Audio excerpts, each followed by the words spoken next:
আমাকে যদি সরকার 800 মিলিয়ন দেয়, মানে 1 বিলিয়নও না, ইন্ডিয়ার লাগবে 50 বিলিয়ন আমার সাথে কমপ্লিট করতে। তো আমার এই অল্প টাকার জন্য আমি কেন আমার ব্যবসাটা হারাচ্ছি বা পার্শ্ববর্তী দেশের কাছে তুলে দিচ্ছি? এনারা তো কিছুদিন পরে চলে যাবে, কিন্তু ওনাদের আমরা ছাড়বো না, আমি বলে রাখলাম। ওনাদেরকেও অ্যাকাউন্টেবল হতে হবে।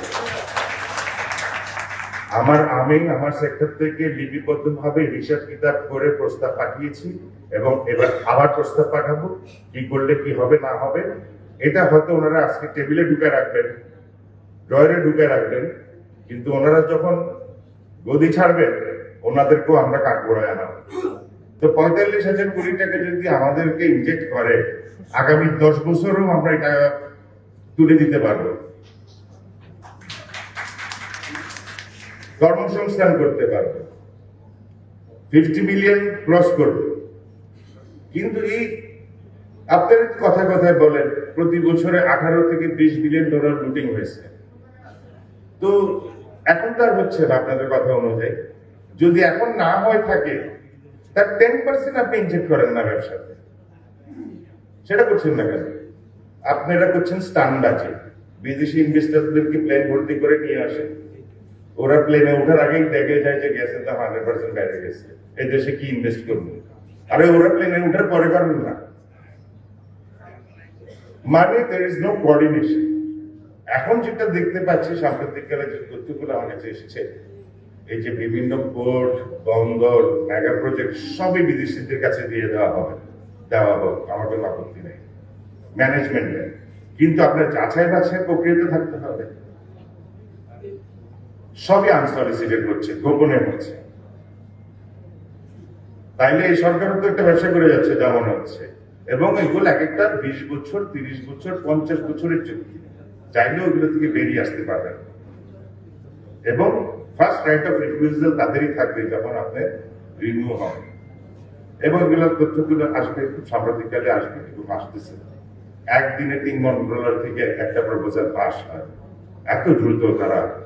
আর আমরা যখন ওনাদের সাথে দেখা করতে যাই, তখন ওনারা ব্যস্ত। আপনারা মিটিং করেন না মন্ত্রণালয়ে গেলে, ভীষণ ব্যস্ত, আরে টিম নিয়ে বসে, ফাইল নিয়ে বসে, একজনের সাথে কানে কানে কুসুর কুসুর করতেছে, এরপরে আরেকটা মিটিং আছে, তাড়াতাড়ি শেষ করেন, তাড়াতাড়ি শেষ করেন। আরে আমরা we contribute 13% of national GDP, আর আমরা একটা অ্যাপয়েন্টমেন্ট পাই না। এই ফাইজলামি নাকি? আপনারা কি মস্কারা মনে করছেন? যে সেক্টর 13% জিডিপি কন্ট্রিবিউশন করে, তার মানে প্রতি 10 জনের মধ্যে 1.5 জনের জীবিকা কিন্তু এই সেক্টর থেকে আসে। আপনি এক টেবিলে 10 জন করে বসেন না, তার মধ্যে দেখবেন যে 1.5 জনের জীবিকাই কিন্তু টেক্সটাইলের নারীদের থেকে আসে। It is not to be underestimated. আর এই সেক্টরটা আজকে একটা ঝুঁকিপূর্ণ জায়গায় আছে এবং এটাকে উত্তরণ করা সম্ভব। আমাকে যদি সরকার 800 মিলিয়ন দেয়, মানে 1 বিলিয়নও না, ইন্ডিয়ার লাগবে 50 বিলিয়ন আমার সাথে কমপ্লিট করতে। তো আমার এই অল্প টাকার জন্য আমি কেন আমার ব্যবসাটা হারাচ্ছি বা পার্শ্ববর্তী দেশের কাছে তুলে দিচ্ছি? এনারা তো কিছুদিন পরে চলে যাবে, কিন্তু ওনাদের আমরা ছাড়বো না, আমি বলে রাখলাম। ওনাদেরকেও অ্যাকাউন্টেবল হতে হবে। আমার সেক্টর থেকে লিপিবদ্ধভাবে হিসাব কিতাব করে প্রস্তাব পাঠিয়েছি এবং এবার আবার প্রস্তাব পাঠাবো, কি করলে কি হবে না হবে। এটা হয়তো ওনারা আজকে টেবিলে ঢুকে রাখবেন, ড্রয়ারে ঢুকে রাখবেন, কিন্তু ওনারা যখন গদি ছাড়বেন ওনাদেরকেও আমরা কাঠগড়ায় আনাবো। আপনি কেন এটা করেন নাই? আপনি তো অনেক বড় বড় মেগা প্রজেক্ট করছেন বা বন্ধ করছেন, চুরি ঠেকাইছেন। এতই যদি উন্নয়নমূলক কাজ করে ফেলার, টাকাগুলো গেল কোথায়? আমাকে বিপদগ্রস্ত করে বারবার আমাদের উপরে ট্যাক্সের বোঝা, টার্নওভার ট্যাক্স এটা বাড়াইলো, 2% তুলার উপরে দিল, মনে হয় যেন রেডিমেড সুতা নিয়ে আসলে আমার জন্য বেটার, ডিউটি ফ্রি। এটা কেমন বলেছি?